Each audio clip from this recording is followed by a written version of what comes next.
तो एपिसोड की स्टार्टिंग में हम देखते हैं कि मरीन के G5 मेंबर ने पायरेट और मरीन के बीच एक लाइन बना दी होती है जिसे कोई पार जिसे कोई पार नहीं कर सकता। और वो स्ट्रॉ हैट और लॉ को दूसरी तरफ निकाल देते हैं, पर लूफी उनकी कोई बात नहीं मानता। वो वो बोलता है, ये लाइन तुमने बनाई है ना कि मैंने, तो मैं तुम्हारी बात क्यों मानूं। और वो ब्राउन बियर्ड को बोलता है, तुम मरीन के कब्जे में क्यों जा रहे हो, हम दोनों दोस्त हैं, तुम मेरे साथ आओ।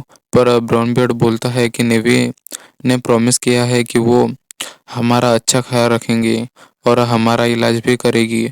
और हम बफेलो सीजर और बेबी फाइव को देखते हैं, जो मरीन वालों के प्रिजनर होते हैं, जो ठंड से बर्फ में जम चुके होते हैं। और वो लूफी का शुक्रिया अदा करता है सीजर को हराने के लिए। और यहाँ ब्रूक को किनेमोन के लिए बुरा लग रहा होता है। और यहाँ तशिगी नामी को बोलते हैं कि हम बच्चों को उनके माँ बाप के पास लेके जाएंगे, पर नामी उसे बहुत डांटते हैं क्योंकि उन बच्चों की ऐसी हालत सिर्फ मरीन वालों की वजह से हुई होती है, क्योंकि वेर्गो सीजर के साथ मिला हुआ था।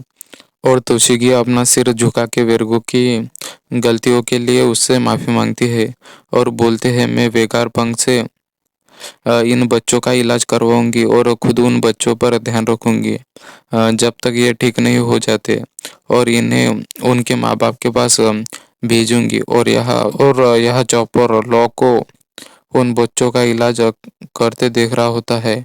और उसने चॉपर को ये सब देखने से मना किया था, पर चॉपर देखता है और लूफी को बोलता है कि लॉ एक मर्डरर है, तुम्हें उसे रोकना होगा। और ब्रूक भी किनेमोन को गलती से गिरा देता है जिससे उसकी बॉडी टूट जाती है। और ब्रूक भी बोलता है कि मैं भी एक मर्डरर हूँ, और वो रोने लगता है, पर अचानक किनेमोन खड़ा हो जाता है और वो उसे देख डर जाते हैं और शॉक भी हो जाते हैं। और पैनिक में सांजी उसे लात भी मार देता है। और सभी शॉक होते हैं कि ये उस पॉइजन गैस से बच कैसे गए।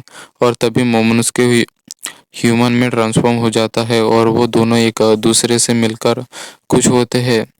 पर मोमो अचानक गिर जाता है क्योंकि वो भूखा होता है। और यहाँ चॉपर फिर लॉ के पास जाता है और बोलता है, आखिर तुमने बच्चों के साथ क्या किया।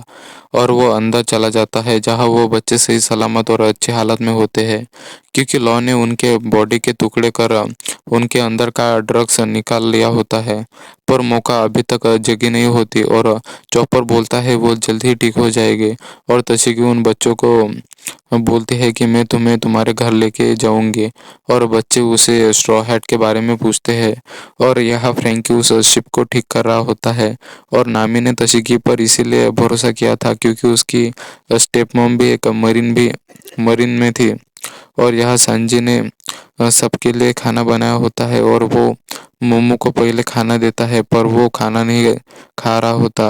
पर किनेमोन वो खाना खाता है और वो लूफी और उसके दोस्तों पर भरोसा करने का बोलता है और खाना खाने का बोलता है। और मोमो भी फिर सांजी का खाना खाने लगता है। और बाकी लोग, यहाँ तक कि मरीन वाले भी वहाँ आ जाते हैं। और सांजी बोलता है, अब तुम्हारे बाउंड्री का क्या हुआ।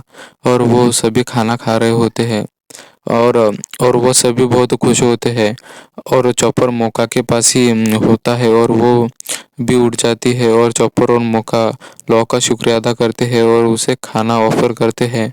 और यहाँ G5 ने सीजर से उस गैस की वीकनेस पता कर ली होती है। और उनके और उनके G5 के मेंबर अभी भी जिंदा होते हैं। और वो स्मोकर से परमिशन लेके अंदर चले जाते हैं।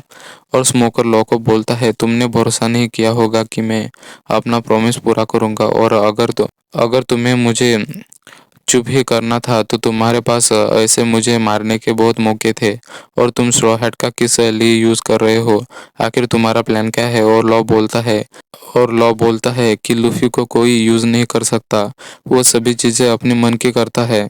और उसने उसे बोला था कि हम 4 साल में और उसने उसे बोला था कि हम 4 में से एक एम्परर पर हमला करेंगे, और उस एम्परर का नाम होता है काइडो, जो किंग ऑफ द बीस्ट होता है।